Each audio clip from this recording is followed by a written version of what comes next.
Bismillahirrahmanirrahim. Assalamualaikum warahmatullahi wabarakatuh. Selamat pagi dan salam sejahtera untuk kita semua. Alhamdulillah pada pagi yang berbahagia ini kita masih dipertemukan kembali ya bersama kami tim dari BPS Provinsi Kepulauan Bangka Belitung dalam kelas pengantar web programming, dan pada kesempatan kali ini kita akan melanjutkan sesi 2 dari kelas JavaScript. Baik Bapak Ibu sekalian, mungkin ini pesertanya agak dikit, mungkin ada ini ya, ada yang berhalangan atau kegiatan lain, atau mungkin ada yang sudah bersiap-siap menyambut ini ya, Hari Raya Idul Adha, Lebaran Haji besok ya. Pada Bapak Ibu yang saat ini sedang melaksanakan ibadah puasa Arafah, kami ucapkan selamat menunaikan ibadah puasa. Dan pada pagi hari ini kita masih ditemani dengan narasumber kita, kakak kita yang ganteng ini ya, kakak Rengga ya, Rengga Firmandika. Di pada kesempatan ini mungkin tadi kemarin sempat saya sudah diposting ya sama kakak Rengga ya untuk materi sesi 2 hari ini. Dan dari slide-nya sepertinya kelihatan agak lumayan padat pada sesi 2 hari ini. Nanti kita akan sesuaikan saja dengan waktu yang tersedia dan kemudian dari penerimaan Bapak Ibu ya. Jadi diharapkan kita bisa fokus dan tetap semangat dalam mengikuti kelas web programming ini. Semoga kelas web programming ini tidak ini ya, bisa menambah imunitas tubuh kita ketika kita disibukkan oleh suatu hal yang baik. Insya Allah mungkin badan kita menjadi sehat dan baik juga gitu kan. Baik Bapak Ibu sekalian, untuk mengefisienkan waktu langsung saja akan kita dengarkan penyampaian materi dan paparan yang akan disampaikan oleh Kak Rengga ya. Pada Kakak Rengga kami persilakan. Terima kasih Pak Livio. Saya share dulu ya.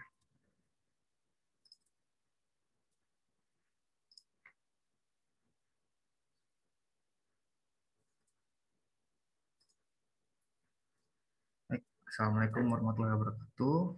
Selamat pagi Bapak Ibu dan teman-teman semua.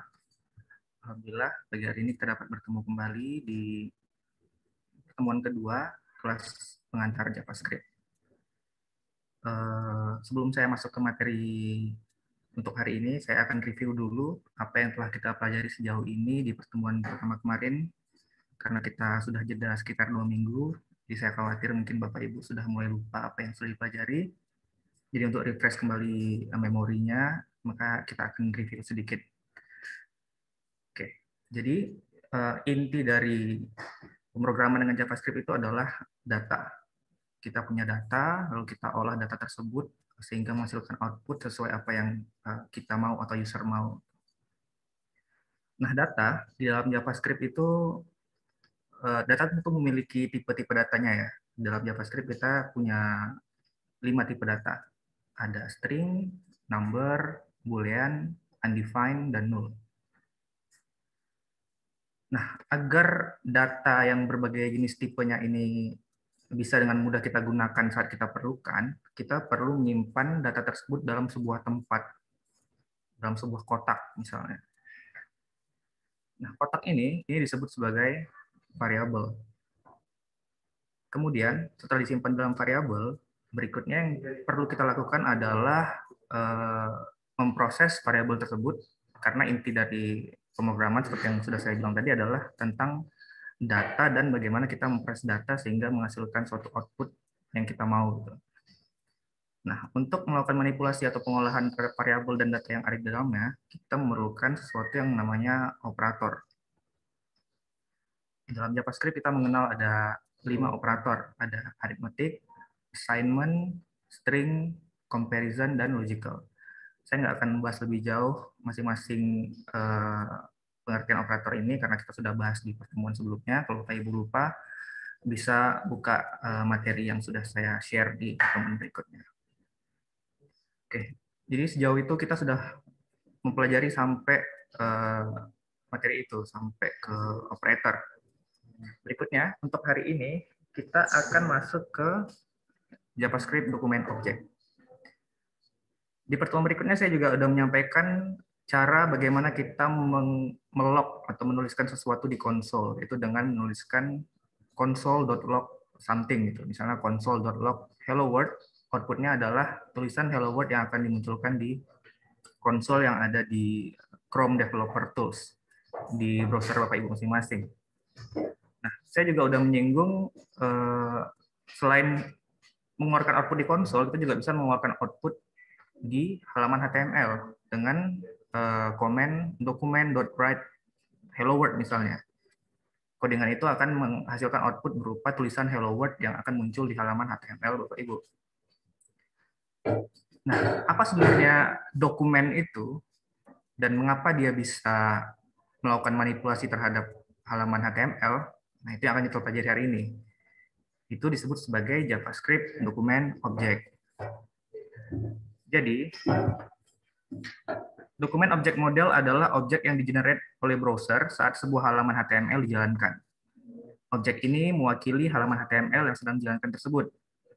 Melalui DOM ini, JavaScript dapat melakukan manipulasi terhadap halaman HTML yang dijalankan, sehingga membuat sebuah halaman HTML menjadi lebih dinamis. Jadi, saat Bapak Ibu menjalankan sebuah halaman HTML di browser, browser itu akan membuat sebuah objek yang merepresentasikan halaman HTML tersebut. Nama objeknya adalah dokumen objek, atau bisa disebut sebagai DOM. Nah, dokumen ini adalah objek yang akan digunakan oleh JavaScript untuk dapat melakukan manipulasi terhadap halaman HTML yang dijalankan tersebut. Mungkin agak sedikit membingungkan, kita akan langsung coba praktek saja ya, biar lebih jelas. Di sini saya punya halaman HTML, simple aja, title-nya JavaScript. Yang halaman HTML ini nge-link ke sebuah dokumen JavaScript, yaitu script.js. Kalau kita tuliskan console.log dokumen, kita jalankan di browser ya.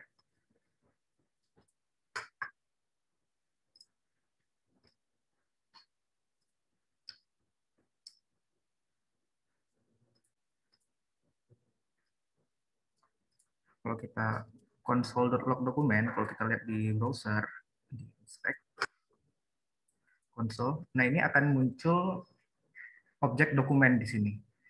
Apakah isi dari objek dokumen ini? Kalau Bapak Ibu klik tanda panah di sini, isinya adalah struktur halaman HTML yang ada di sini. Jadi ada HTML, ada head title-nya latihan JavaScript, sama persis seperti halaman HTML yang sedang dijalankan. Jadi objek dokumen ini mewakili halaman HTML yang sedang dijalankan. Jadi saat kita menuliskan dokumen.write misalnya hello world di sini,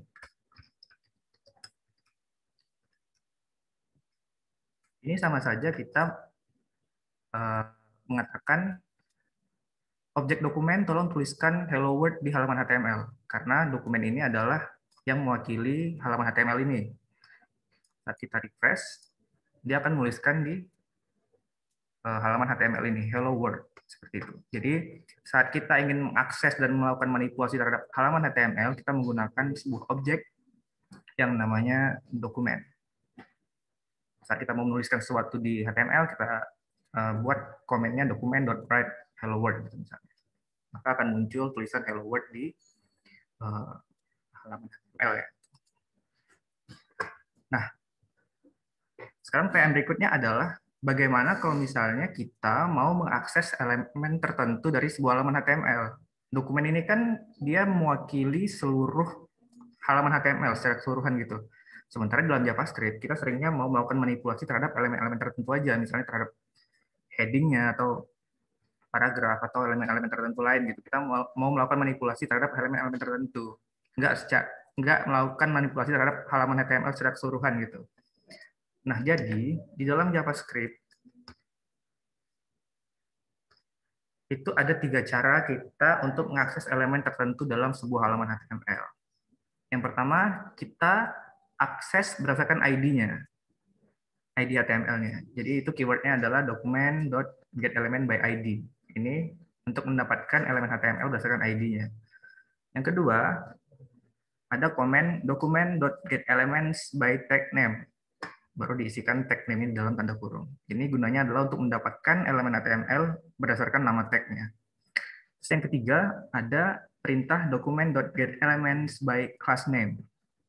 Kalau kita masukkan class name-nya.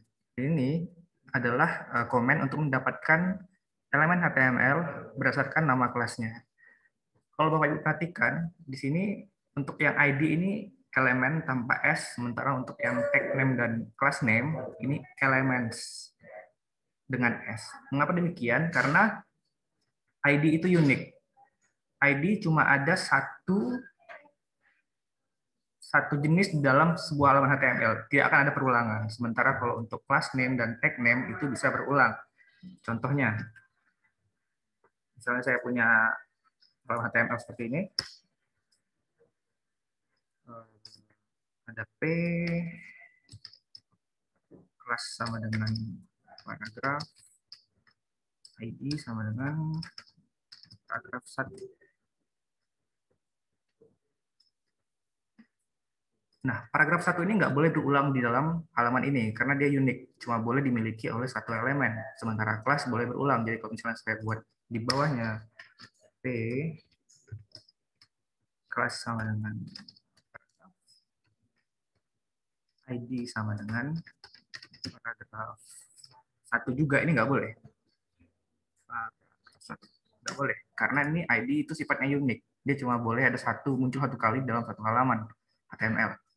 Jadi kalau misalnya kita buat ini paragraf 2, ini boleh ya. 3 misalnya.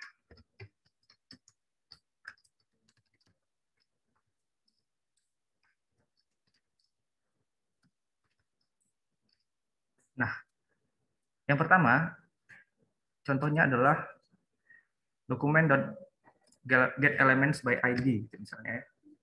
Di sini saya tuliskan document.getElements by ID. Saya harus tuliskan nama ID-nya apa? Paragraf 1. Nah, saat saya menuliskan ini merefer kepada halaman HTML yang memiliki ID paragraf 1. Berarti merefer ke elemen yang ini. Misalnya saya buat document.getElements by class name paragraf, ini akan merefer ke semua elemen yang memiliki class name paragraf di dalam sebuah halaman HTML. Berarti 3 kelas ini. Jadi 2 kelas ini. Yang ini sama yang ini. Saat saya menuliskan ini, document.getElements by class name, dia merefer ke 2 elemen ini. Karena masing-masing kedua-duanya memiliki kelas paragraf. Dan yang ketiga, saat saya menuliskan document.getElements by tag name, misalnya P, dia merefer ke semua elemen yang memiliki tag P di dalam halaman HTML ini. Jadi ada 3 ya. Kita bisa dapatkan elemen berdasarkan ID-nya dengan keyword getElement by ID. Kemudian tuliskan ID-nya. Yang kedua, kita bisa mendapatkan elemen berdasarkan class name-nya. Itu dengan keyword getElements by class name. Masukkan nama class name-nya. Dan yang ketiga, kita bisa mendapatkan elemen berdasarkan tag name-nya.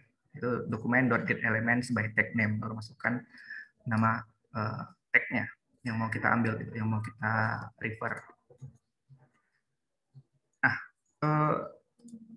masing-masing ini punya kegunaannya sendiri-sendiri ya. GetElements by ID, GetElements by tag name, dan GetElements by class name. Tapi yang sering kita gunakan adalah GetElement by ID. Mengapa? Karena biasanya kita ingin melakukan manipulasi itu terhadap satu elemen tertentu di dalam sebuah halaman HTML. Karena ID itu unik, maka kita seringnya menggunakan getElement by ID.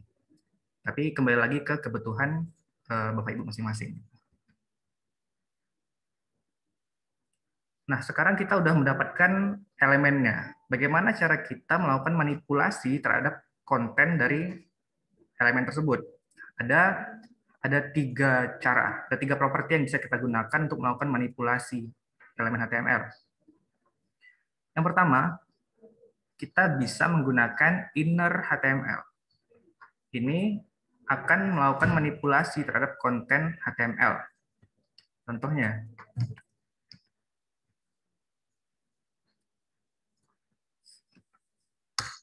misalnya saya punya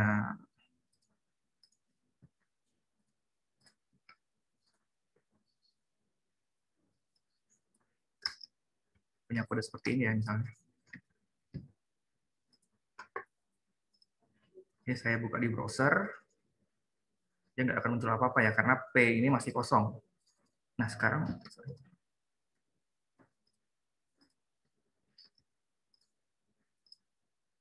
nah ini, dia nggak akan muncul apa-apa karena P-nya masih kita kosongkan. Sekarang kita mau menggunakan dokumen objek untuk melakukan manipulasi terhadap konten dari elemen ini. Apa yang harus kita lakukan? Pertama adalah tuliskan dokumen, karena ini nge-refer ke halaman HTML ini, .get element by ID, kemudian kita ambil ID dari elemen ini, paragraf 1,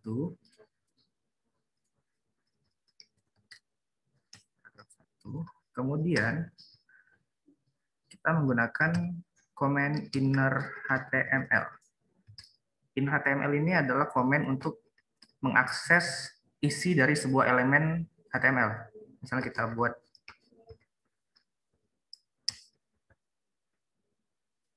elemen ini diubah menggunakan save, lalu kita run. Nah, apa yang terjadi di sini? Jadi di sini elemen P ini sebenarnya awalnya kosong saat kita running halaman HTML-nya, tapi menggunakan JavaScript kita bisa melakukan manipulasi terhadap elemen HTML tersebut dengan cara kita akses dokumen, kemudian kita ambil elemen ID paragraf 1, yaitu yang ini, kemudian inner HTML itu mengakses isi dari tag ini, berarti yang di sini. Lalu kita tuliskan apa yang mau kita isi di tag tersebut. Elemen ini diubah menggunakan JavaScript. Jadi itu cara pertama untuk melakukan manipulasi terhadap elemen HTML menggunakan inner HTML. Yang kedua, menggunakan atribut. Jadi ini gunanya adalah untuk mengubah value dari sebuah atribut HTML. Dan yang ketiga, itu menggunakan style.property. Itu mengubah style atau CSS dari sebuah elemen HTML. Jadi misalnya ini saya buat dokumen element by ID 1, kemudian keywordnya adalah style, kemudian propertinya apa di sini .style color sama dengan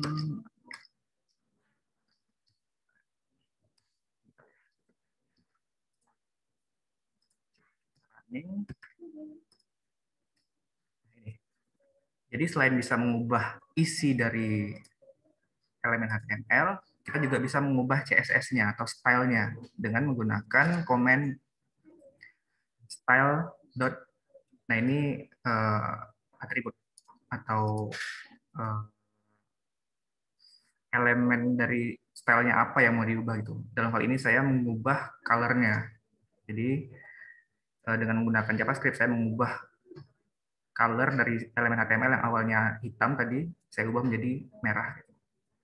Dan nggak cuma color, kita bisa mengubah apapun itu asalkan dia masuk ke dalam CSS gitu ya. Misalnya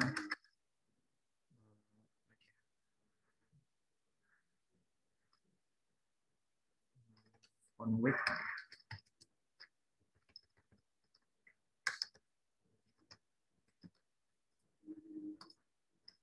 Nah ini dengan JavaScript saya mengubah font weight yang awalnya normal menjadi bold. Nah itu, jadi ada 3 cara kita dapat melakukan manipulasi terhadap sebuah elemen HTML, itu dengan menggunakan inner HTML-nya, menggunakan atributnya, dan yang ketiga menggunakan style property. Ini melakukan manipulasi terhadap CSS atau style dari elemen HTML tersebut. Nah itu tadi tentang JavaScript Document Object Model. Berikutnya kita masuk ke materi JavaScript Functions. Apa itu JavaScript Functions? Jadi JavaScript Functions atau fungsi JavaScript adalah blok kode yang didesain atau dibuat untuk melakukan fungsi atau tugas tertentu. Kalau Bapak Ibu bingung, bayangkan saja sebuah fungsi matematika. Misalnya fungsi matematika itu misalnya f(x) sama dengan x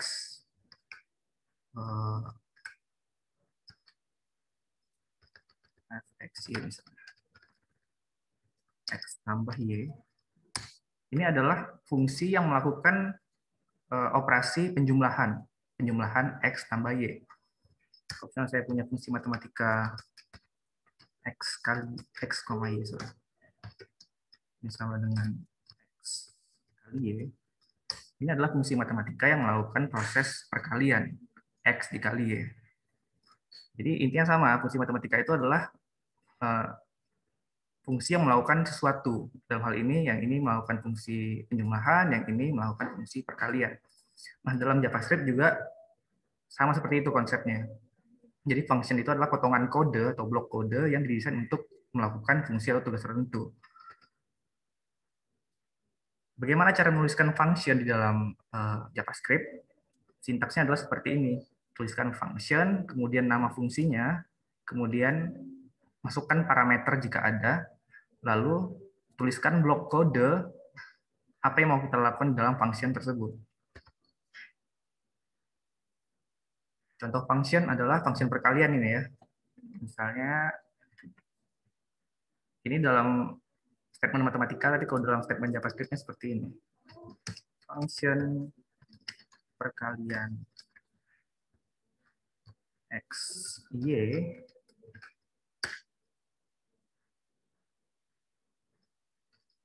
return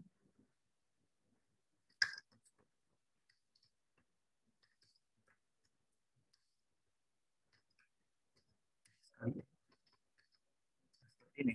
Jadi fungsi perkalian di dalam matematika yang seperti ini, kalau misalnya kita tuliskan dalam kode JavaScript, akan seperti ini. Nah, apa maksud dari kode ini? Kode ini maksudnya adalah sebuah fungsi yang melakukan perkalian antara dua parameter x dan y. Lalu hasil perkalian tersebut akan dituliskan di konsol.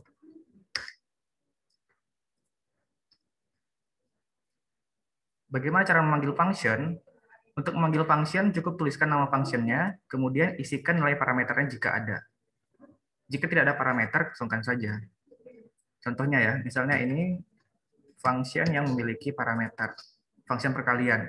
Parameternya ada dua, x dan y. Bagaimana cara memanggil function tersebut? Kita cukup menuliskan nama functionnya, perkalian, kemudian kita masukkan parameter ya, misalnya ini 5 sama 6. Nah, apakah outputnya? Output dari ini, ya mungkin Bapak Ibu udah bisa nebak, yaitu adalah 5 dikali 6, yaitu 30. Kalau kita run di sini, kita buka konsolnya. Nah, ini akan muncul 30. Seperti itu. Jadi function dalam JavaScript adalah potongan atau blok kode yang melakukan tugas atau pekerjaan tertentu. Dalam hal ini, function perkalian tugasnya adalah melakukan perkalian dua parameter, x dan y. Kemudian parameter ini diteruskan di kode ini, console.log x kali y. Dimunculkan di konsol. Nah, itu cara memanggil function yang memiliki parameter. Sekarang gimana cara memanggil function?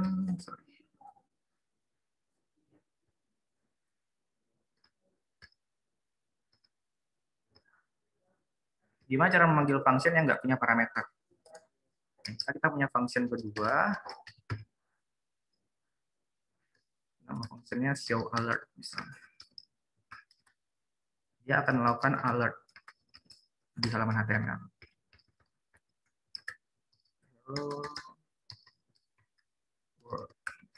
Nah, perhatikan ini ada perbedaan antara function perkalian dengan function show alert di sini. Di function perkalian dia memiliki parameter x dan y. Mengapa? Karena di dalam codingannya dibutuhkan nilai x dan y tersebut. Makanya dia memerlukan parameter x dan y. Tapi di function yang kedua, show alert, ini dia tidak ada parameter yang diteruskan karena di dalam potongan kodenya dia nggak memerlukan nilai parameter tersebut. Dia cuma melakukan alert string hello world. Nah, gimana cara memanggil function tanpa parameter? Hampir sama dengan function yang memiliki parameter. Tuliskan saja nama functionnya, tapi dikosongkan tanda kurungnya. Kita jalankan, dia bakal munculkan alert hello world. Jadi itu konsep function itu adalah seperti itu, sebuah potongan atau blok kode yang melakukan fungsi atau pekerjaan tertentu. Di function yang ini fungsinya adalah melakukan perkalian x kali y, sementara di fungsi yang ini tugas dia adalah memunculkan atau alert tulisan hello world. Seperti itu. Berikutnya function return. Function dapat digunakan untuk mengembalikan suatu nilai tertentu, tergantung dari apa yang dilakukan oleh function tersebut. Agar suatu function dapat mengembalikan nilai yang dimaksud, gunakan return. Apa ini return? Jadi, kadang-kala kita memerlukan sebuah function itu untuk mengembalikan nilai kepada kita gitu. Kalau ini kan dia langsung melakukan proses konsol log di konsol gitu, dan ini juga dia langsung melakukan proses alert gitu. Terkadang kita memerlukan function itu untuk return atau mengembalikan suatu nilai kepada kita. Kita menggunakan keyword return. Misalnya kita punya function penjumlahan gitu ya, y return x plus y. Karena kita mau function ini mengembalikan nilai x plus y itu kepada kita. Jadi kalau kita mau dapatkan nilai itu, kita cukup menuliskan var a misalnya sama dengan penjumlahan 56 misalnya.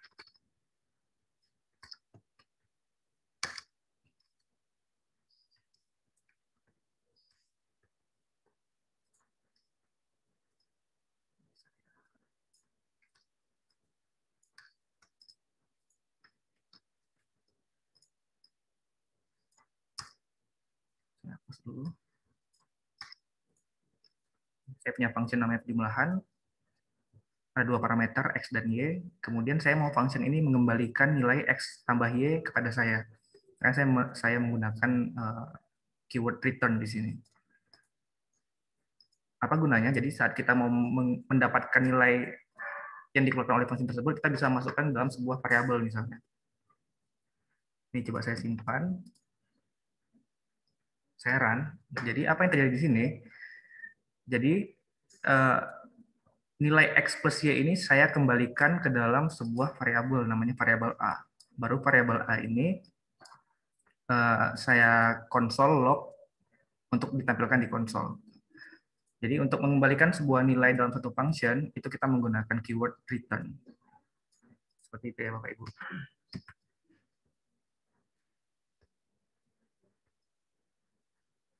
Pertanyaan berikutnya adalah kenapa kita perlu menuliskan function? Alasan utama kenapa kita menggunakan function adalah karena reusability-nya, atau karena function itu bisa kita gunakan berkali-kali tanpa harus menuliskan ulang sebuah kode yang sama. Di saat kita memiliki suatu fungsi atau pekerjaan yang kita lakukan berulang-ulang, ketimbang menuliskan ulang semua kode saat pekerjaan itu diperlukan, kita dapat menuliskan kodenya satu kali saja di function, kemudian kita tinggal memanggil function tersebut setiap kali diperlukan. Berikutnya adalah JavaScript event. Interaksi antara JavaScript dengan HTML diatur melalui event. Event terjadi ketika pengguna atau browser memberikan input atau memanipulasi sebuah halaman web. Contoh event itu apa aja? Misalnya saat user melakukan klik button, atau user mengarahkan kursor ke sebuah elemen HTML, user membesarkan atau mengecilkan window atau halaman web, dan lain sebagainya. Bagaimana cara menuliskan kode agar elemen HTML dapat menghandle event-event tersebut? Caranya adalah, ini elemen HTML-nya, kalau kita tuliskan event, eventnya apa nanti akan saya jelaskan, kemudian tuliskan kode JavaScript. Bisa menggunakan koma 1 atau menggunakan koma 2. Petik 2, sorry. Bisa menggunakan petik 1 atau menggunakan petik 2. Salah satu event yang paling sering digunakan dalam JavaScript itu adalah onClick event, yaitu event ini terjadi saat user melakukan klik kiri pada mouse. Jadi apa yang akan kita pelajari adalah bagaimana kita menangkap event itu, bagaimana kita menangkap saat user melakukan klik kiri pada sebuah elemen HTML, kemudian kita menangkap event tersebut, kemudian kita handle event tersebut. Apa yang kita lakukan saat user melakukan itu. Gitu. Saya langsung saja ke contoh ya biar lebih jelas. Misalnya saya punya button.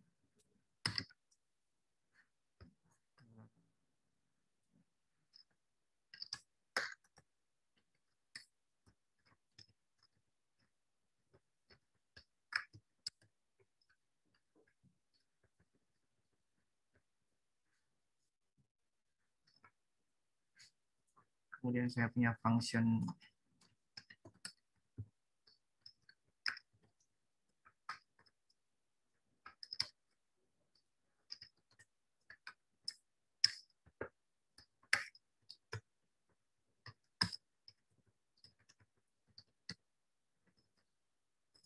kita mau saat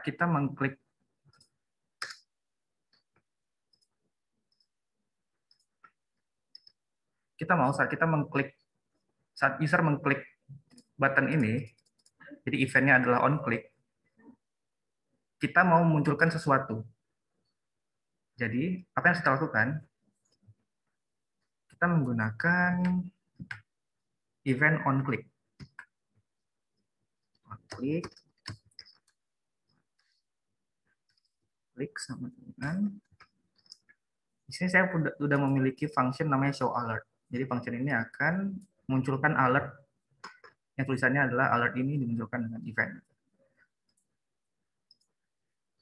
Caranya adalah saya tinggal memanggil function tersebut, show alert. Saya run kode ini. Nah, saya klik buttonnya, akan muncul alert. Alert ini dimunculkan dengan event. Jadi apa yang terjadi sebenarnya di sini? Sebelum saya menambahkan event on click ini, button ini hanyalah sebuah button kosong gitu, yang nggak bisa melakukan apa-apa. Karena kita belum men-set dia untuk dapat menerima event apa yang dilakukan oleh user. Di sini saya menambahkan event berupa on click. Event ini adalah event yang menangkap klik kiri dari mouse user terhadap elemen HTML. Di sini saya menambahkan event on click di elemen button. Jadi, saat user mengklik elemen ini, saya akan menjalankan fungsi yang namanya show alert. Apa itu fungsi show alert? Kita definisikan di JavaScript. Jadi, fungsi show alert ini adalah fungsi yang memunculkan atau alert yang isinya adalah alert ini dimunculkan dengan event. Saat saya run kodenya, maka akan muncul alert. Jadi dengan potongan kode yang sesimpel ini, kita bisa membuat sebuah halaman web menjadi lebih responsif. Kita bisa membuat sebuah button yang awalnya nggak bisa melakukan apa-apa, dengan kita tambahkan event on click, dia bisa melakukan sesuatu. Dalam hal ini adalah munculkan alert. Seperti ini. Sampai sini kalau misalnya ada pertanyaan, bisa langsung ditanyakan saja ya Bapak Ibu.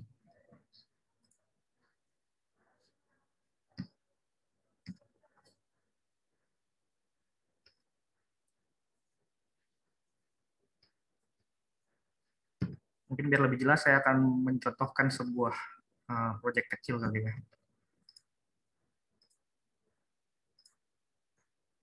Misalnya saya punya paragraf, saya hapus dulu. Saya punya paragraf, class-nya paragraf, ID-nya paragraf 1, isinya adalah masukkan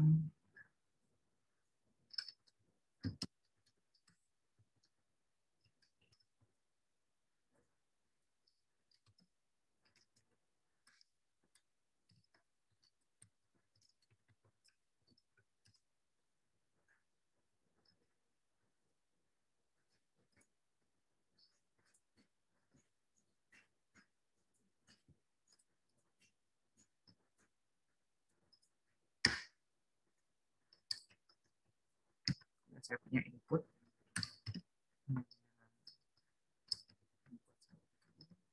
Ini sama dengan input.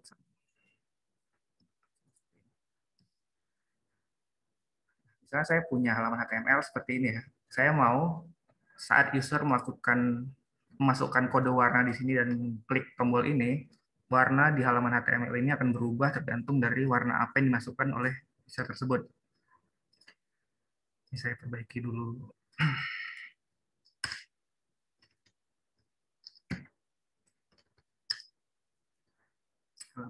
Saya perbaiki dulu CSS-nya sedikit.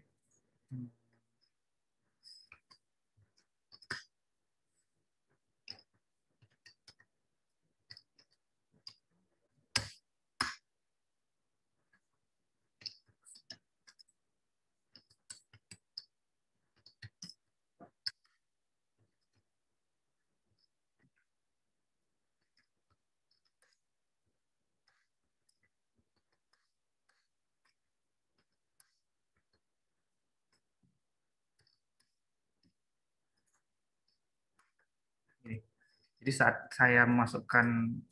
user memasukkan kode warna di sini, nanti begitu diklik, background dari halaman HTML ini akan berubah tergantung kode warna yang dimasukkan oleh user.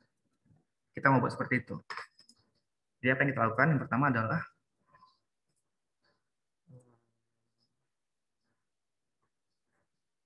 kita buat function.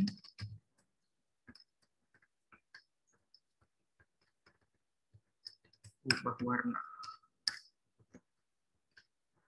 Yang pertama yang harus kita lakukan adalah kita harus mendapatkan nilai dari apa yang diinputkan oleh user di dalam text box ini. Gimana caranya? Kita buat sebuah variabel namanya warna misalnya.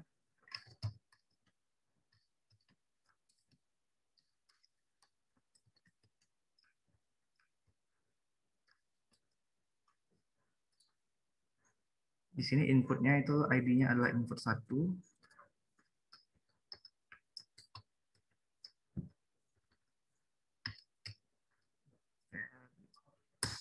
Oke.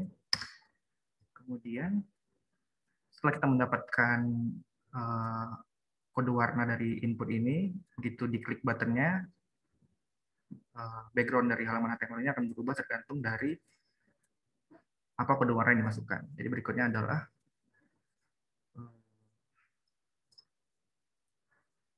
kita harus mengubah background berdasarkan kode warna yang dimasukkan. Gitu. Misalnya sini body ini kita punya ID.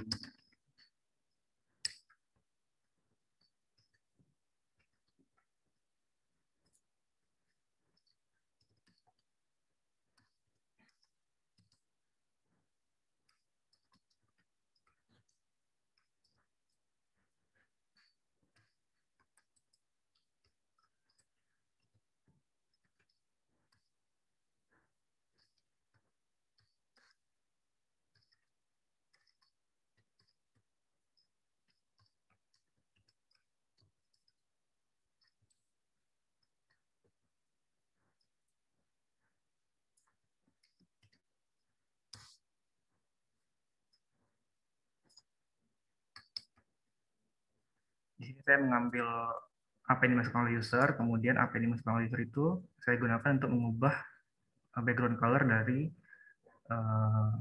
elemen body. Seperti itu ya, kira-kira.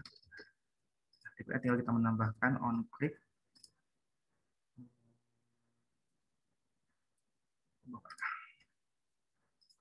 Saya nggak tahu apakah ini berhasil. Coba dulu.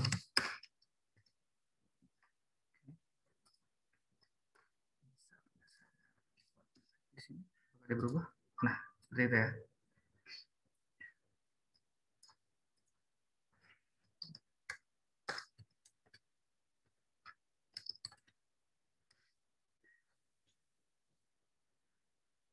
Saya ambil dari sini aja misalnya.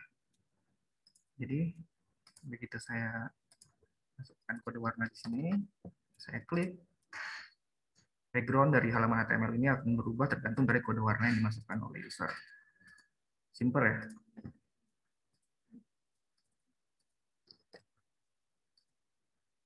Fitur yang simple, tapi ini memanfaatkan banyak elemen dari elemen-elemen dasar dari JavaScript. Kita punya function di sini, kemudian kita punya dokumen object model di sini, kemudian kita ada event di sini.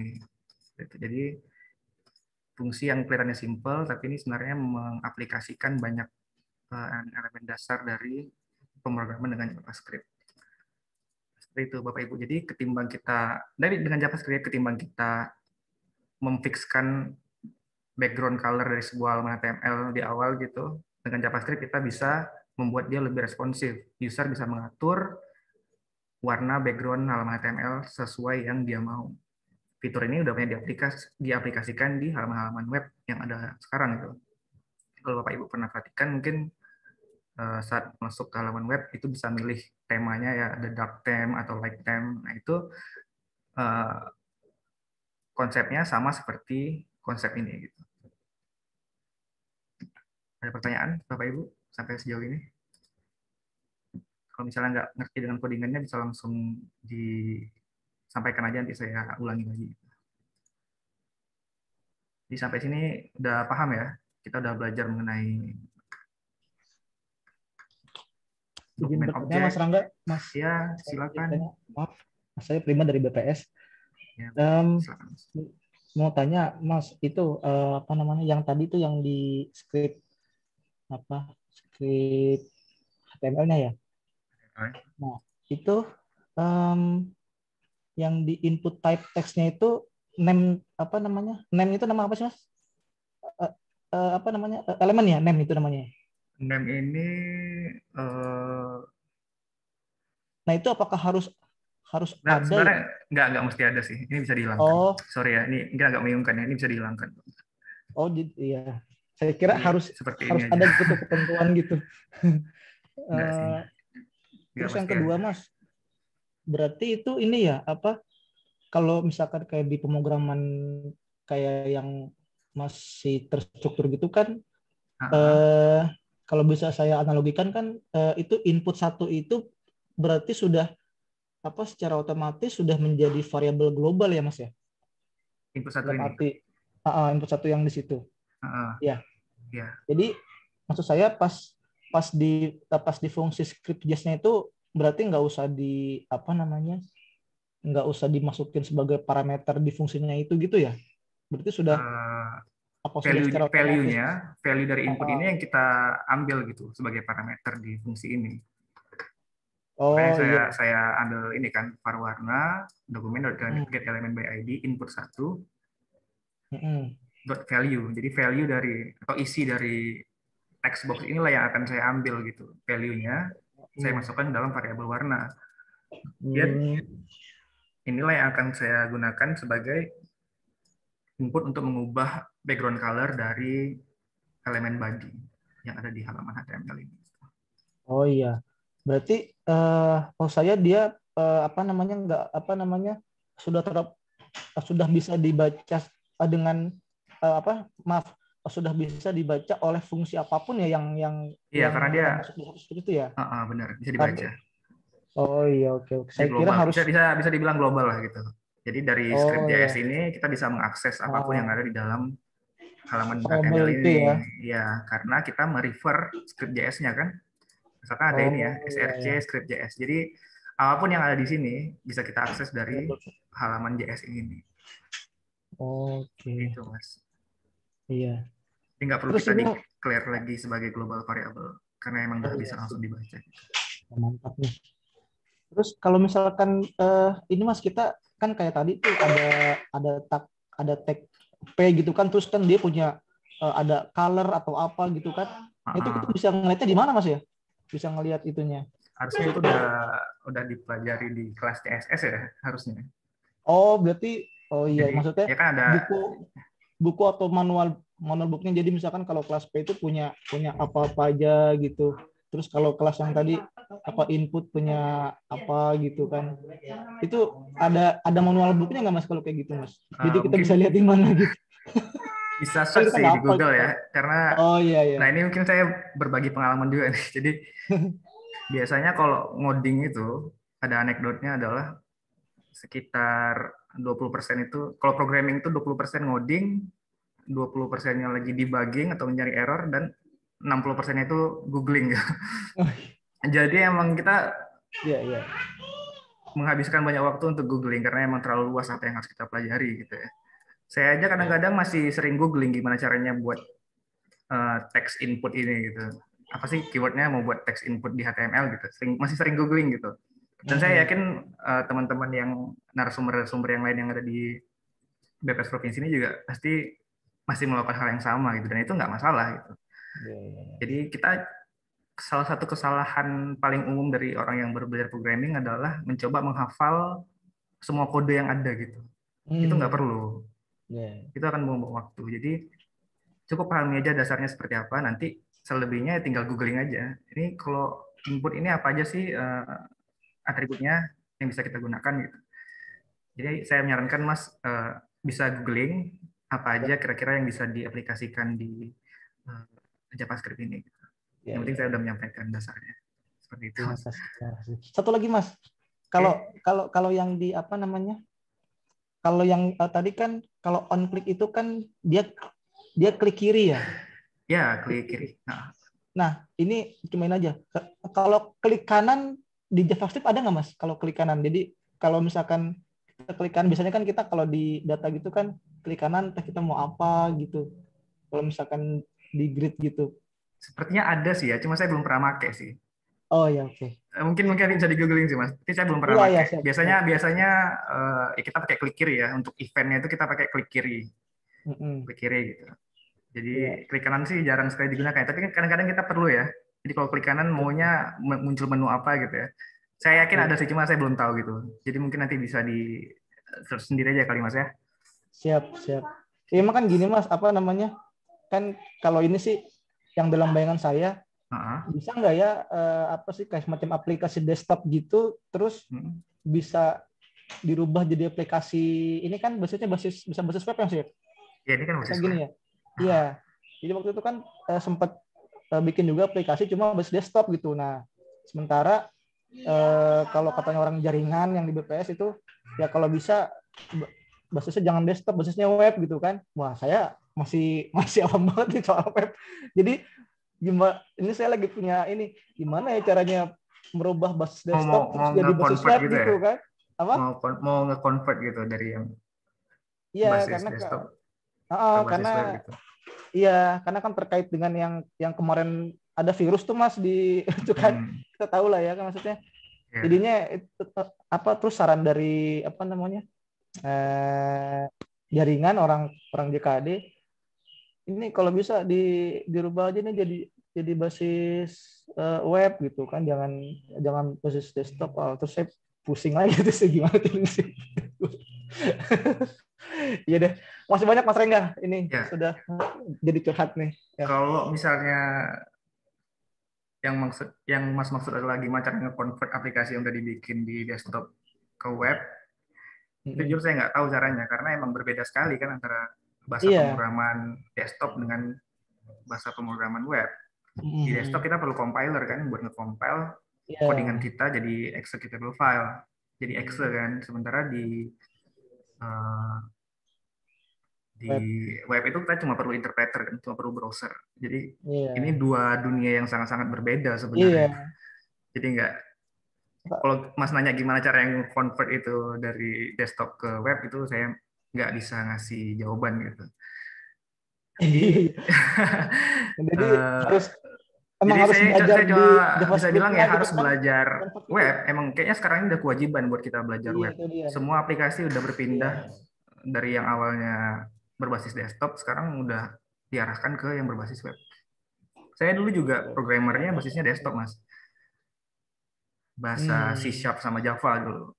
Saya sama sekali nggak ngerti tentang web, baru Hmm. beberapa tahun ke belakang lah baru mulai di web gitu. Dan itu emang jauh lah, dunia yang jauh, dua dunia yang berbeda jauh gitu, antara desktop dan web. Iya. Sekarang sih Baik kalau baik. saya menyarankan orang yang baru mau belajar programming, baiknya sih belajar web dan terutama JavaScript ini karena sangat luas sekali aplikasinya. Gitu kira-kira Mas. Iya. Semoga bisa memberikan sedikit Baik. insight ya Mas. Iya baik. Makasih banyak Mas Tengga, makasih. Ya, sama-sama. Oke, apakah ada pertanyaan lain Bapak Ibu?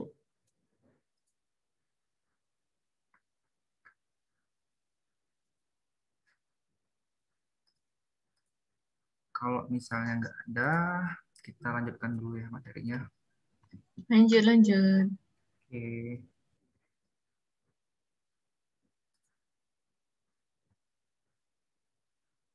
Berikutnya adalah conditional statement. Apa itu conditional statement? Jadi conditional statement ini digunakan untuk menjalankan aksi atau pekerjaan yang berbeda tergantung dari kondisi yang berbeda pula.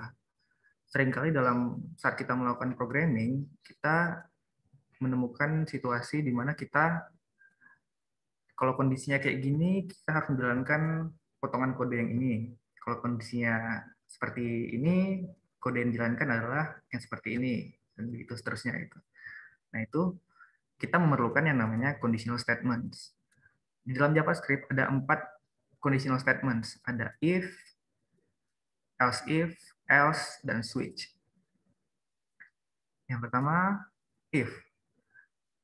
If ini digunakan untuk menjalankan blok kode JavaScript bila sebuah kondisi bernilai true. Sintaksnya seperti apa? Seperti ini. If, dalam kurung kondisinya, conditionnya, tutup kurung, kemudian buka kurung kurawal, lalu tuliskan kode yang akan dieksekusi apabila kondisinya true. Contohnya adalah seperti ini. Saya punya variabel jam, nilainya 8. If, kondisinya if jam kurang dari 11, alert, selamat pagi. Biar lebih jelas saya contohkan aja di kode.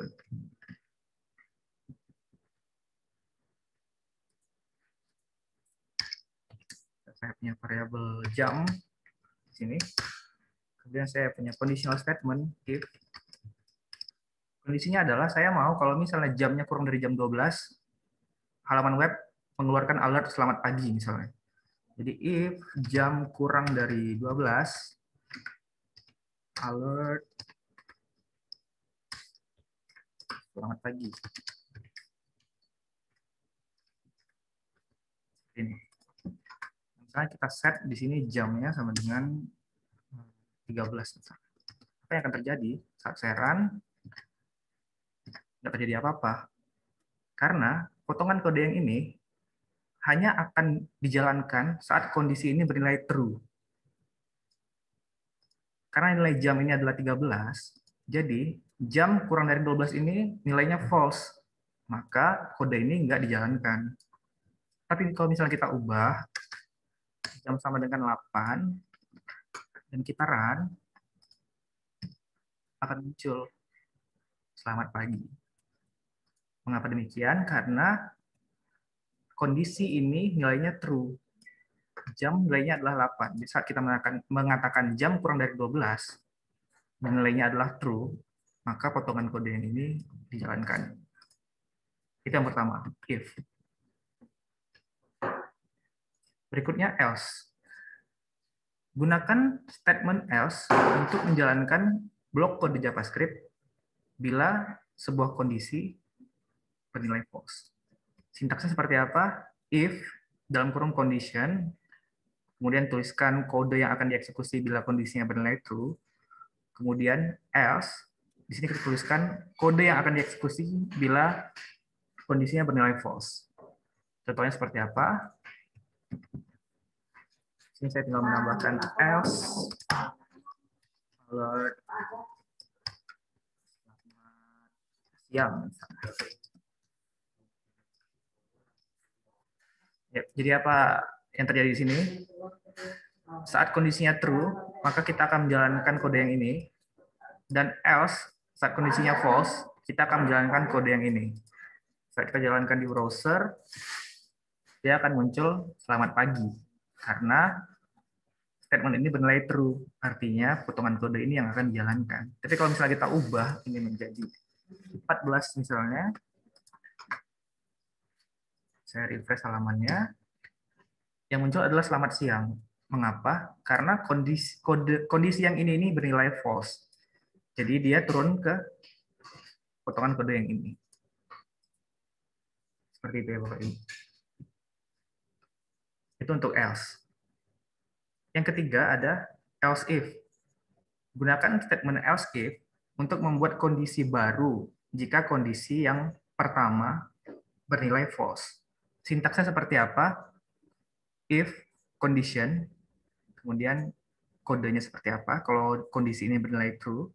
Else if condition 2, kemudian tuliskan kode yang akan dieksekusi jika kondisi 1 nilainya false dan kondisi 2 nilainya true. Dan yang ketiga else, kode yang akan dieksekusi jika kondisi 1 nilainya false dan kondisi 2 nilainya false. Contohnya seperti apa? Nah, di sini kita buat else if jam lebih dari sama dengan 12 dan jam kurang dari 14. Selamat siang. Else if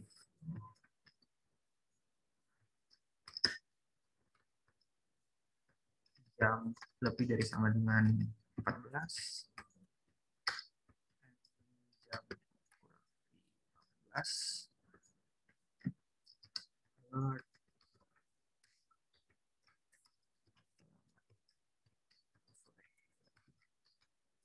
Else alert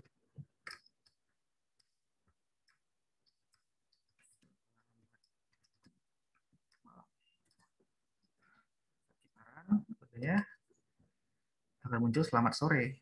Mengapa? Karena di sini nilai variabel jam adalah 14. Dia masuk ke kondisi yang mana? Nilai 14 ini akan menilai true saat masuk ke kondisi yang ini. Jam lebih dari sama dengan 14 dan jam kurang dari 18. Maka yang akan dijalankan adalah potongan kode yang ini. Misalnya kita ubah 8 misalnya. Maka yang akan dijalankan adalah selamat pagi. Karena kondisi yang ini yang bernilai true. Misalnya saya ubah 3 misalnya. Maka yang akan dijalankan adalah kode yang ini.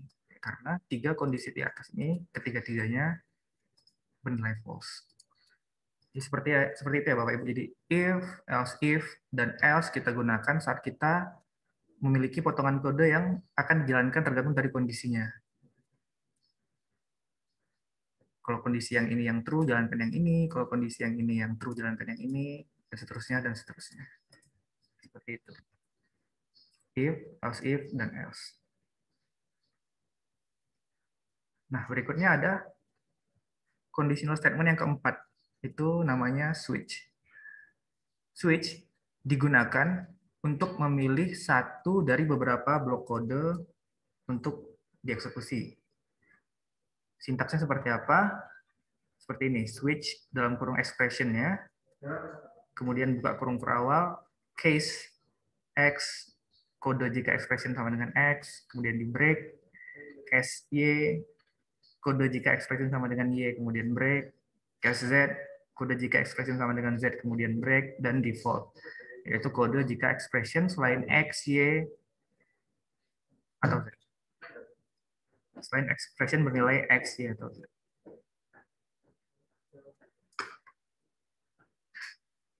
Bagaimana cara kerja switch? Jadi nilai dari expression ini akan dibandingkan dengan nilai dari masing-masing case. Jika match, blok kode untuk case tersebut akan dieksekusi. Jika tidak ditemukan match, maka blok kode default akan dieksekusi.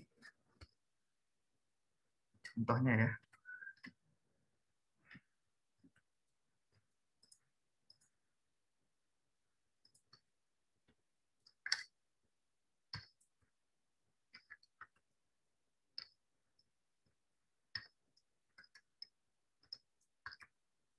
Misalnya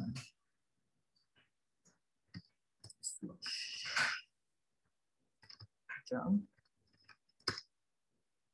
case 1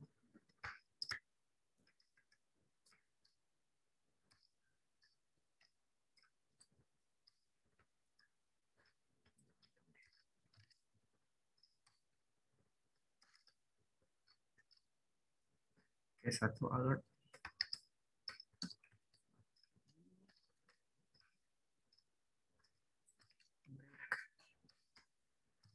case 2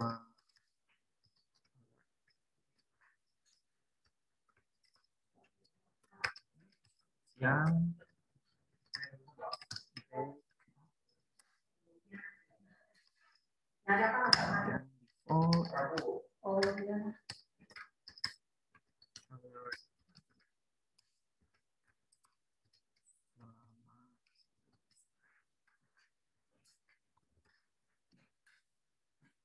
saya kasih nilai X-nya itu adalah 1, maka yang akan dijalankan adalah potongan kode yang ini. Selamat pagi.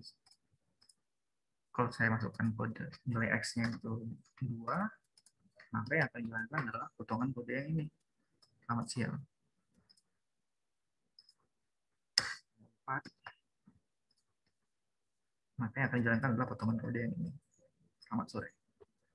Jadi, apa sebenarnya yang terjadi di sini? Switch itu akan mengecek nilai dari expression ini. Expression yang kita tuliskan. Jadi cara bacanya adalah switch nilai ini. Kalau nilainya 1, jalankan kode yang ini. Kemudian break kalau udah dijalankan. Case nilainya 2, atau jika nilainya 2, jalankan kode yang ini. Kemudian break. Dan kalau misalnya nggak masuk ke yang ini atau yang ini, maka jalankan kode default. Jalankan yang ini. Seperti itu. Jadi kalau kita perhatikan ya hampir mirip ya dengan conditional statement if. Sama-sama mengecek suatu nilai dari sebuah variabel.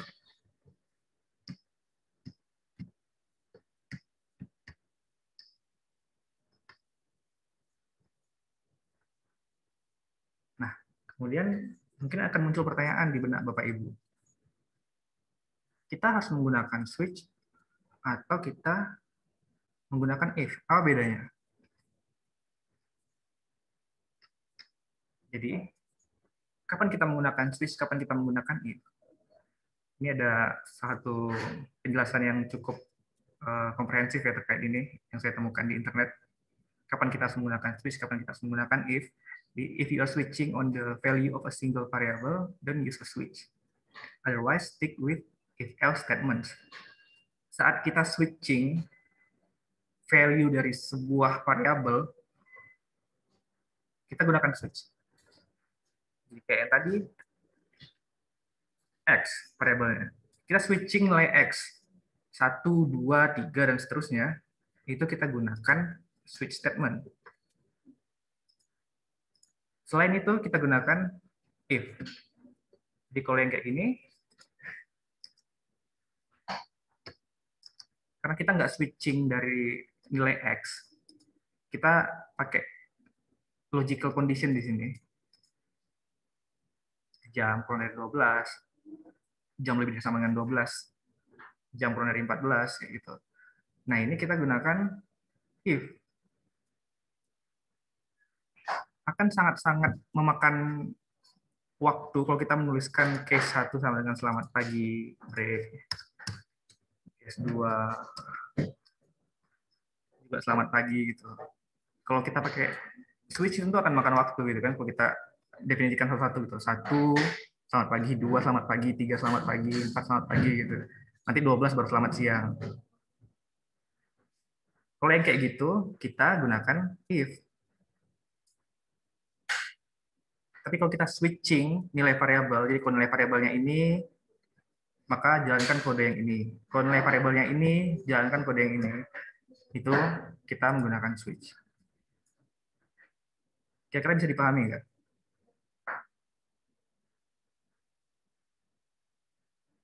Jadi saat sebuah nilai dalam variabel itu, saat dia berbeda, maka berbeda pula perlakuannya, itu kita gunakan switch. Tapi kalau logical statement kayak gini, kita gunakan if. Seperti itu ya Bapak Ibu. Jadi kapan kita harus menggunakan switch, kapan kita harus menggunakan if, itu jawabannya.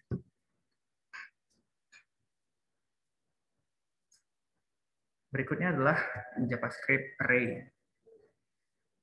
Array digunakan untuk menyimpan banyak value pada sebuah variabel. Berbeda dengan variabel biasa yang hanya bisa menyimpan satu value. Bagaimana cara mendeklarasikan array? Sintaksnya adalah seperti ini. Var nama array sama dengan buka kurung siku item 1, item 2, item 3, dan seterusnya, tutup kurung, kemudian titik koma. Rule penamaan array sama seperti rule penamaan variabel biasa. Nggak boleh diawali dengan angka, kemudian simbol yang boleh cuma underscore dan dolar. Kemudian sebaiknya kalau dengan huruf, dimulai dengan huruf kecil, dan seterusnya. Penamaannya, rule-nya sama seperti kita menamai variabel pada umumnya. Kemudian elemen array dituliskan dalam bracket, ini ya, item 1, item 2, item 3, dan dipisahkan dengan tanda koma antar itemnya. Contohnya, saya komen dulu.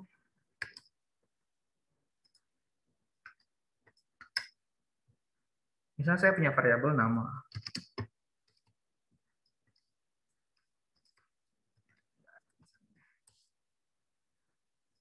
Ini ada variabel nama kedua.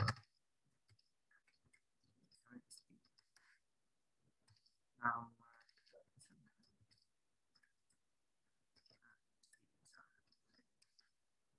Nama 4.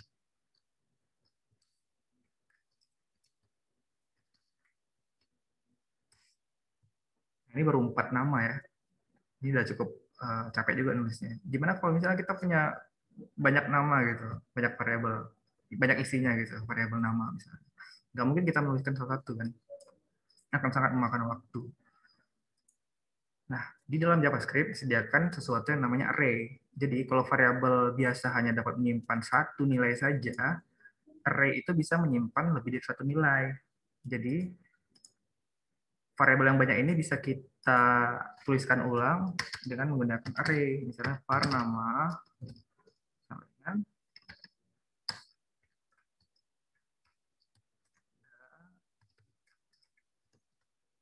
ini misalnya gitu. Dan putra seperti ini. Jauh lebih simpel ya dibandingin kita harus menuliskan satu-satu nama atau satu data yang ada dalam variabel tersebut.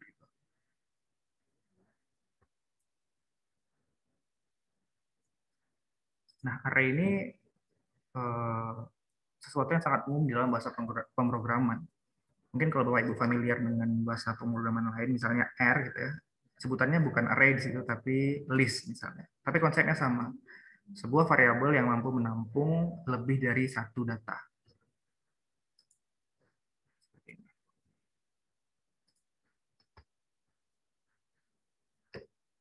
Nah, spasi dan line break tidak berpengaruh pada penulisan elemen.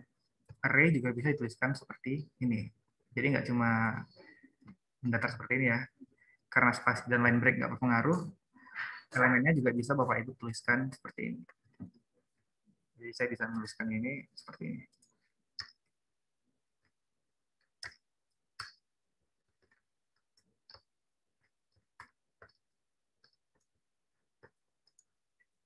Sama saja itu, tidak masalah. Karena spasi dan line break tidak berpengaruh pada penulisan elemen. Array index. Setiap elemen dalam array memiliki indeks yang menandakan posisi elemen tersebut di dalam array. Indeks dalam array dimulai dari 0. Contohnya saya memiliki array hari yang isinya adalah Senin, Selasa, dan Rabu. Array ini indeksnya, indeks ke 0, itu elemen pertama, nilainya Senin. Indeks kedua, elemen kedua, indeks 1, itu nilainya Selasa. Elemen ketiga, indeks 2, nilainya Rabu. Jadi penting untuk diingat ya bahwa array itu dimulai dari indeksnya dimulai dari 0. Jadi ini indeks 0, indeks 1. Indeks 0, indeks 1, indeks 2. Seperti itu. Bagaimana cara kita mendapatkan elemen pada indeks tertentu? Caranya adalah dengan tuliskan nama array-nya, kemudian tuliskan indeks array-nya di dalam bracket. Contohnya kayak gini. Kalau kita mau mengakses indeks yang pertama, kita cukup tuliskan nama array-nya, terus tuliskan indeksnya di dalam bracket, hari 0. Kalau contoh di sini, saya punya array namanya nama, isinya ada 4, Rega Esti Andri Putra, ini indeks ke 0, indeks ke 1, indeks kedua, indeks ketiga. Gimana cara saya mendapatkan nilai ini? Saya cukup tuliskan nama, bracket, indeksnya 0. Kalau ini saya console.log,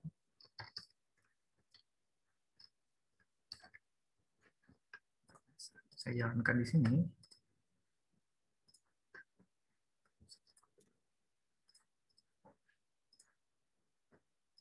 Maka akan muncul elemen yang pertama, indeks ke 0, Rengga. Mau akses yang kedua, tuliskan aja indeksnya 1. Kayak muncul test. Dan seterusnya.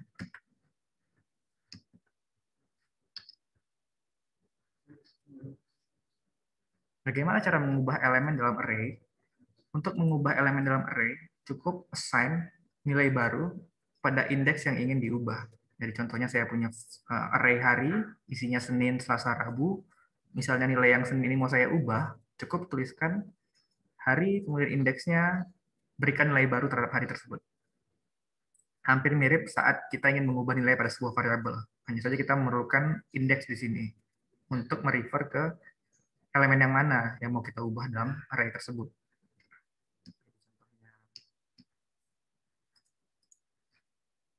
Saya mau mengubah elemen Rengga di sini jadi nilai yang lain. Saya tinggal buat. Lalu saya tuliskan apa nilai barunya, misalnya console.log.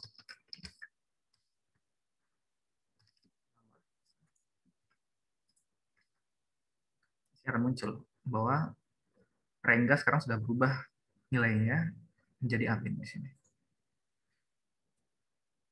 Array ini ada 4 isinya, Amin, Isti, Andri, dan Putra. Kalau saya mau mengkonsol log elemen pertama, ya tinggal berikan indeks. Jadi gampang ya, tinggal akses indeksnya, kemudian assign nilai baru di indeks tersebut untuk mengubah nilai dalam suatu array. Berikutnya adalah array length. Kita bisa mendapatkan panjang array atau jumlah elemen dalam array dengan properti array length. Contohnya saya punya array hari di sini, Senin, Selasa, Rabu. Kalau saya mau mendapatkan berapa sih sebenarnya isi dari array ini, saya bisa menggunakan perintah hari.length, array.length.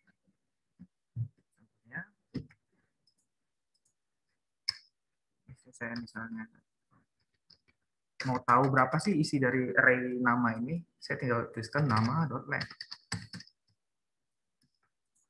Ini karena masih dikit ya isinya, jadi kita ya jelas lah ini isinya 4 gitu. Tapi nanti kalau Bapak Ibu praktek programming gitu tuh seringkali menemui array itu isinya tuh sangat-sangat banyak gitu. Kita perlu tahu ini isinya berapa sih sebenarnya. Nggak mungkin kita ngitungin satu-satu. Kita menggunakan properti yang namanya array.length di sini. Jadi tinggal tuliskan nama array-nya, titik, kemudian length. Itu saya jalankan di konsol, nggak akan muncul. bahwa array ini isinya adalah sejumlah 4 elemen. Ada 4 isi dari array tersebut.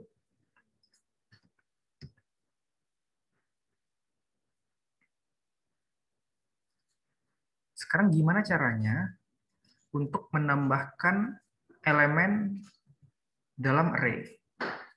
Ada 2 cara yang bisa kita gunakan untuk menambahkan elemen dalam array.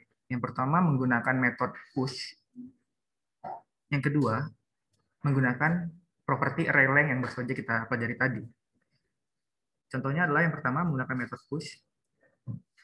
Tuliskan nama array-nya, titik, tuliskan metodenya push dalam kurung nama elemen yang akan ditambahkan atau data yang akan ditambahkan. Misalnya di sini saya punya variabel nama isinya ini. Saya ingin menambahkan variabel baru di dalam elemen, menambahkan nilai baru di dalam array nama ini. Caranya adalah cukup tuliskan nama.push.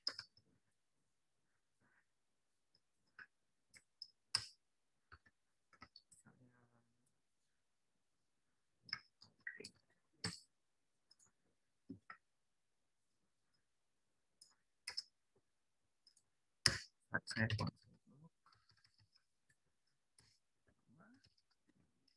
adalah sekarang array-nya telah bertambah 1 elemen dari yang sebelumnya Rengga Isti Andri Putra. Ketika saya menjalankan perintah push, terus tuliskan nama atau isi dari elemen yang mau ditambahkan, array-nya telah berubah menjadi seperti ini.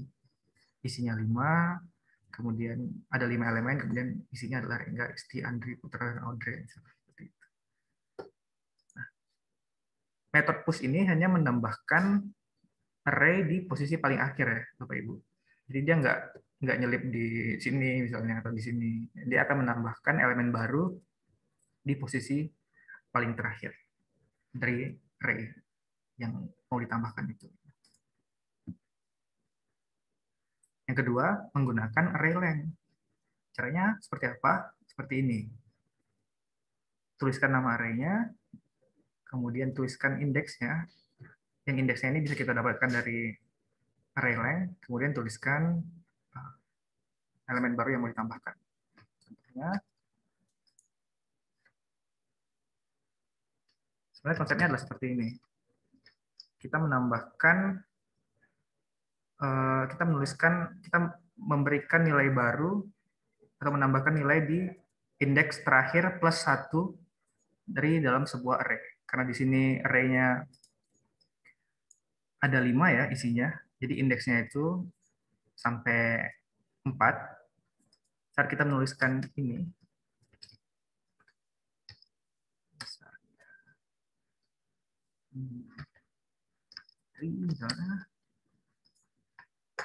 maka dia secara otomatis akan menambahkan putri ini ke posisi terakhir dari array tersebut. Saat saya konsol,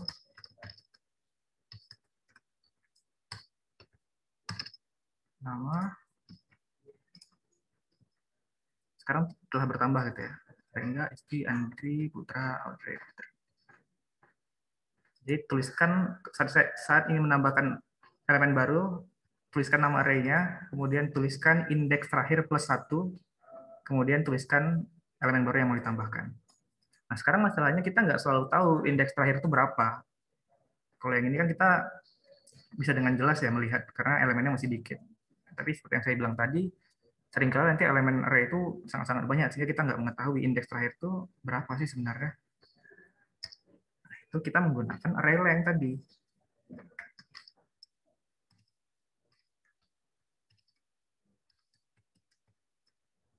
Karena array length itu sama dengan indeks terakhir plus 1, jadi bisa kita manfaatkan untuk menambahkan elemen baru. Misalnya load.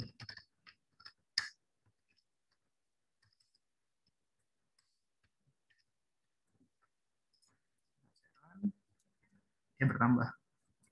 Jadi ketimbang kita menuliskan secara eksplisit berapa indeks terakhirnya plus 1, kita bisa memanfaatkan properti array length. Tuliskan di sini, maka dia akan secara otomatis merefer ke indeks terakhir plus 1 dari sebuah array. saat kita memberikan nilai baru, dia akan otomatis menambahkan elemen baru dalam sebuah array tersebut. Ada dua cara ya, menggunakan metode push atau menggunakan properti array lain.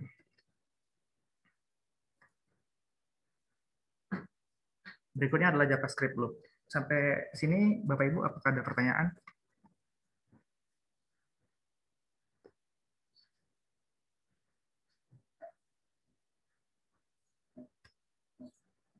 Kalau nggak ada, kita lanjutkan. Loop atau perulangan adalah blok kode yang dieksekusi lebih dari satu kali. Loop penting untuk dipelajari karena dalam JavaScript kita seringkali menemui kondisi di mana kita harus mengeksekusi sebuah potongan kode berkali-kali.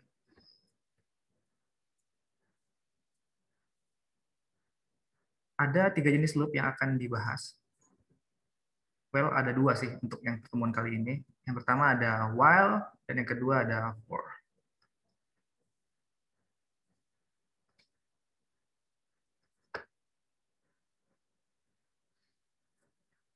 While loop adalah loop yang akan terus berjalan atau dieksekusi selama kondisinya bernilai true. Sintaks dari while loop adalah sebagai berikut. While, kemudian kondisinya, kemudian tuliskan kode bila kondisi bernilai true.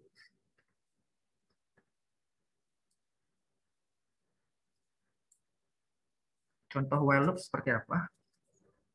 Misalnya saya punya variabel X, nilainya sama dengan 0. Saya buat while, atau ketika X nilainya kurang dari 10, tolong jalankan kode ini, console.log X. Kemudian jangan lupa ditambahkan iterasi increment di sini, X++. Gunanya buat apa? Agar setelah kode ini dijalankan, nilai X-nya bertambah. Kalau kita nggak ngasih statement X++ ini, yang terjadi adalah infinite loop. Karena nilai X-nya itu tetap 0. Selama X-nya kurang dari 10, dia bakal terus dijalankan itu, console.log X, dan akan error gitu browsernya. Jadi increment ini sangat penting ya, agar dia bisa keluar dari loop-nya. Kita contohkan aja.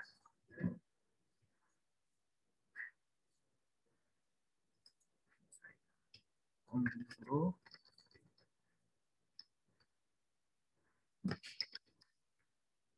Saya punya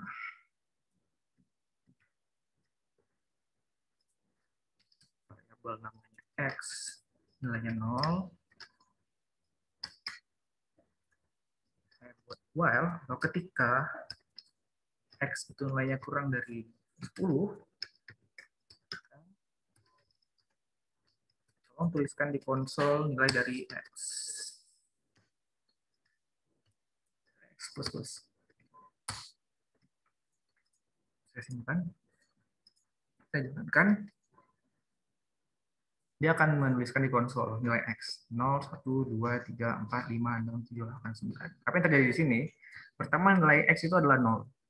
Kemudian kita masuk ke potongan kode yang ini. Dia bilang, while, atau ketika X itu kurang dari 10, jalankan kode ini. Console.log X. Jadi pertama adalah 0. Kemudian setelah dijalankan, kita masuk ke sini, potongan kode yang ini, X++, increment. Nilai X sekarang adalah nilai X yang sebelumnya ditambah 1. Di X sekarang nilainya berubah menjadi 1. Kemudian dia naik lagi ke atas. X-nya masih di bawah 0, di bawah 10 nggak? Masih. Sekarang nilainya 1. Oke, jalankan lagi kodenya. Print 1. Masuk lagi ke sini. Nambah nilai X-nya 2. Naik lagi ke atas. X-nya masih di bawah 10 nggak? Masih. Terus jalankan sampai nilai X-nya nggak lagi memenuhi kondisi ini. Sekarang kalau misalnya saya ubah ini 11 misalnya, ini nggak bakal dijalankan. Mengapa? Karena kondisi ini nggak terpenuhi. Dia hanya dijalankan saat nilai X-nya kurang dari 10. Saat kondisi ini bernilai true. Itu Bapak Ibu. Kita aplikasikan di array biar lebih jelas kelihatannya. Misalnya saya punya 0 misalnya, where di array length, 9. Di saat X ini nilainya kurang dari jumlah elemen dalam sebuah array, tolong print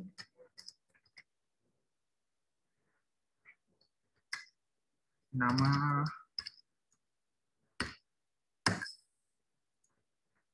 apa yang terjadi? Dia akan memprint semua atau akan nge-log di konsol semua elemen dari variabel atau array nama ini. Jadi ketimbang kita menuliskan satu console.log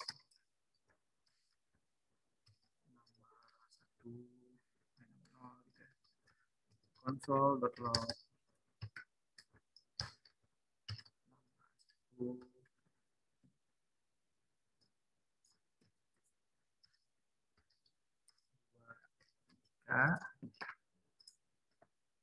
outputnya emang sama, tapi akan jauh lebih efisien kalau kita menuliskan kode yang berulang-ulang ini dalam fungsi perulangan atau loop.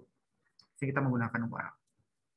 Di while x-nya kurang dari panjang atau isi dari elemen sebuah array, maka tolong print atau console.log elemen dari array tersebut. Ini karena elemennya masih sedikit, 4, jadi nggak terlalu berasa bedanya panjang kode antara cara ini dengan cara ini. Tapi kalau elemen array-nya udah sampai sangat-sangat banyak, bisa puluhan atau ratusan, tentu cara ini akan jauh lebih efisien dibandingin kita print salah satu elemen dari array tersebut.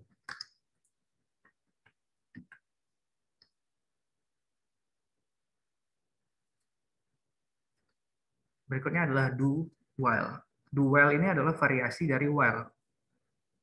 Do while akan mengeksekusi potongan kode satu kali sebelum mengecek apakah kondisinya true.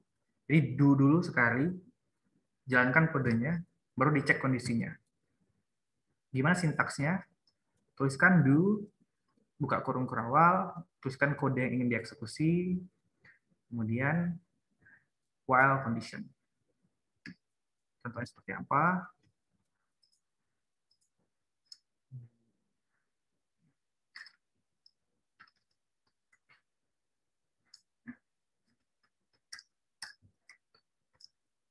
Do console.log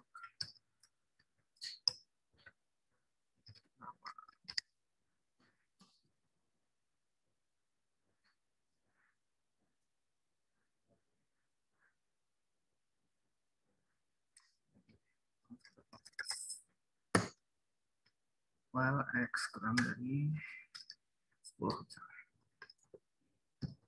Kalau ini kita run, ini karena saya lupa ngasih increment, jadi dia infinite loop nih, jalan terus.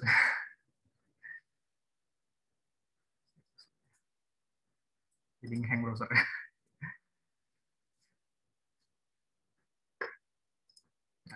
Saya matiin dulu.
Maaf ya Bapak Ibu, jadi karena saya lupa memberikan increment, lupa memberikan nilai X plus ini, jadinya tuh dia infinite loop. Karena nilai X-nya tuh bakal selalu 0. Jadi while masih true, dia bakal jalan terus. Jadi ngeprint secara infinite gitu, nggak berhenti-berhenti. Jadinya crash, error. Makanya X plus ini penting. Incremental ini penting saat kita melakukan fungsi perulangan. Agar fungsinya itu nggak terjebak di dalam infinite loop. Nah, jadi ini kalau saya run, akan muncul 0, 1, 2, 3, 4, 5, 6, 7, 8, 9. Hampir sama kayak well tadi. Ini karena dia kondisinya masih masuk. Tapi kalau misalnya ini saya ubah ke 11 misalnya, dia akan ngeprint dulu 11, baru dia masuk ke kondisi. Karena dia nggak memenuhi kondisinya, maka berhenti sampai di situ. Berbeda tadi sama yang ini ya. While X kurang dari 10, console.log X. Berbeda sama yang ini tadi ya.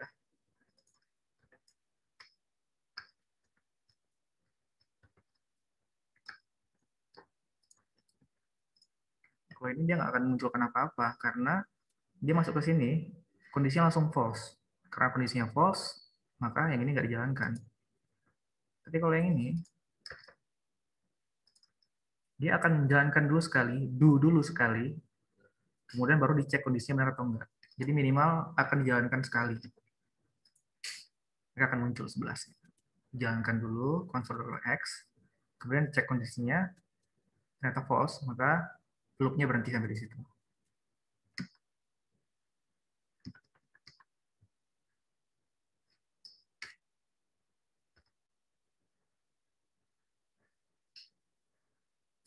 Berikutnya adalah setelah tadi kita belajar mengenai while, berikutnya kita masuk ke loop yang kedua yaitu for. For loop adalah loop yang paling umum digunakan dalam programming. Sintaks dari for loop adalah sebagai berikut. For dalam kurung statement 1, titik koma, statement 2, titik koma, statement 3, tutup kurung, buka kurung kurawal, lalu tuliskan kode yang akan dieksekusi. Contohnya, ini saya akan jelaskan dulu apakah statement 1, statement 2, dan statement 3 itu. Statement 1 adalah variabel awal sebelum loop dimulai. Jadi kayak tadi, X sama dengan 0 misalnya. Statement 2 adalah kondisi agar loop berjalan. Misalnya X kurang dari 10. Gitu. Dan statement 3 adalah increment atau penambahan nilai variabel pada statement 1, tiap kali blok kode di dalam loop dieksekusi. Jadi X++. Ada 3 elemen. Elemen 1, elemen 2, elemen 3. Elemen 1 adalah variabel awal, elemen 2 adalah kondisinya, dan elemen 3 adalah incremental value-nya atau penambahan nilainya. Contohnya adalah seperti ini. For var i sama dengan 0, i kurang dari 10, i++, console.log i. Statement 1 adalah variabel awal sebelum loop dimulai, i sama dengan 0. Statement 2 adalah kondisi agar loop berjalan, i kurang dari 10. Statement 3 adalah increment atau penambahan nilai variabel. Pada statement 1, tiap kali blok kode di dalam loop dieksekusi, i++. Contohnya, for var i sama dengan 0, i kurang dari 10, i++. So,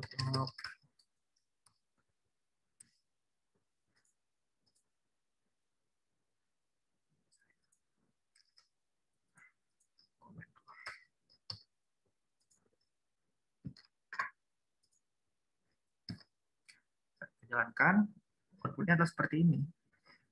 Jadi, dia akan melakukan perulangan dari yang awalnya i sama dengan 0, selagi i-nya kurang dari 10, maka jalankan kode ini. Kalau udah dijalankan, i++. Nilai i sekarang adalah nilai i+1. Kemudian balik lagi terus sampai kondisinya udah nggak terpenuhi lagi. Hampir mirip ya dengan while. Tapi seperti ini tulisannya untuk for. Misalnya kita mau buat penulisan elemen pada array kayak tadi misalnya.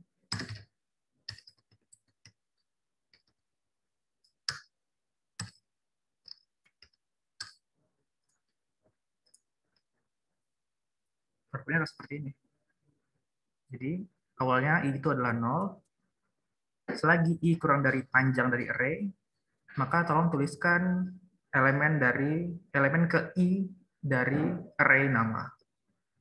Kalau terpenuhi, i bakal plus bertambah nilainya plus 1. Begitu terus berulang-ulang sampai kondisinya nggak terpenuhi. Itu Bapak Ibu. Oke. Untuk hari ini materinya cukup sampai di sini Bapak Ibu. Sampai ke loop. Sampai sejauh ini apakah ada pertanyaan? Gimana Bapak Ibu? Nggak ada pertanyaan karena paham atau nggak ada pertanyaan karena emang susah buat ngikutin materinya? Sekiranya ada materi yang perlu untuk diulangi, akan saya ulangi. Karena ini yang saya ajarkan baik di pertemuan pertama maupun pertemuan kedua ini masih sangat-sangat dasar ya Bapak Ibu. Ini yang penting untuk dipelajari. Karena kalau dasarnya nggak kuat, maka untuk seterusnya, untuk materi yang lebih advance bakal kesulitan. Jadi sangat penting untuk Bapak Ibu memahami apa yang sudah disampaikan di materi pertemuan pertama dan pertemuan kedua ini. Sekiranya ada pertanyaan, apapun pertanyaannya, tanyakan aja. Biar nggak bingung nantinya. Silakan Bapak Ibu, kalau ada pertanyaan. Jelas. Jelas. Insya Allah. Terima kasih. Ya, makasih Mbak. Yang lain gimana? Kalau yang udah pernah ada basic programming, saya yakin nggak akan terlalu kesulitan ya. Karena emang dasarnya itu adalah sama-sama aja antara bahasa pemrograman satu dengan bahasa pemrograman yang lain.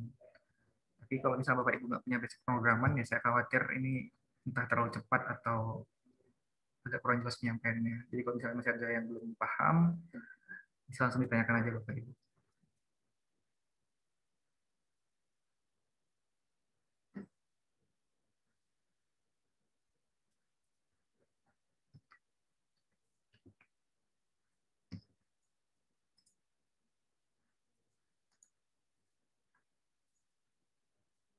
Oke, jangan lupa absen ya Bapak Ibu.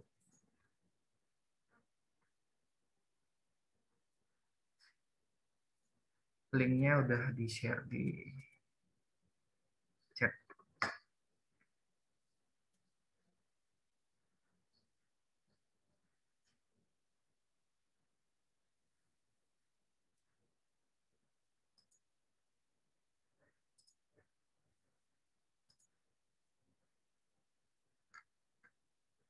Oke, mungkin kalau misalnya nggak ada pertanyaan, cukup sampai sekian ya, Bapak Ibu semua, materinya. Untuk minggu depan, kita akan masuk ke materi yang sedikit lebih advance, jadi kalau misalnya masih ada yang belum paham, bisa diulang-ulang kembali materi yang disampaikan, atau kalau mau nanya, bisa langsung tanya di grup. Oke. Terima kasih Bapak Ibu. Berikutnya saya kembalikan ke Pak Livio. Baik, terima kasih Mas Rengga ya atas penyampaian materinya. Alhamdulillah saya kira tadi saya materi dengan yang cukup padat ya.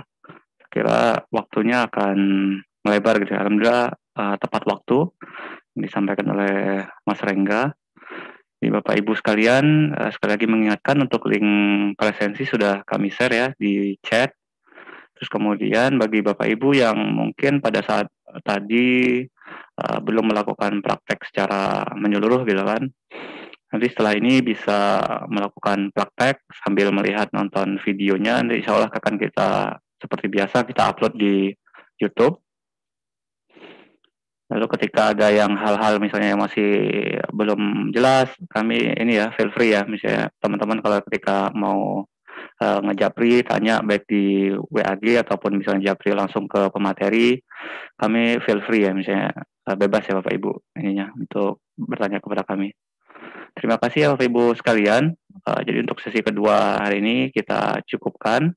Tetap semangat, tetap sehat, jaga kesehatan ya. Terima kasih Bapak Ibu sekalian. Kami tutup. Wabillahi taufiq wal hidayah. Wassalamualaikum warahmatullahi wabarakatuh. Waalaikumsalam warahmatullahi wabarakatuh. Assalamualaikum warahmatullahi wabarakatuh. Makasih Mas Rengga, Mas Kyo. Iya, sama-sama Mas Rima. Sama-sama Mas. Terima kasih kembali.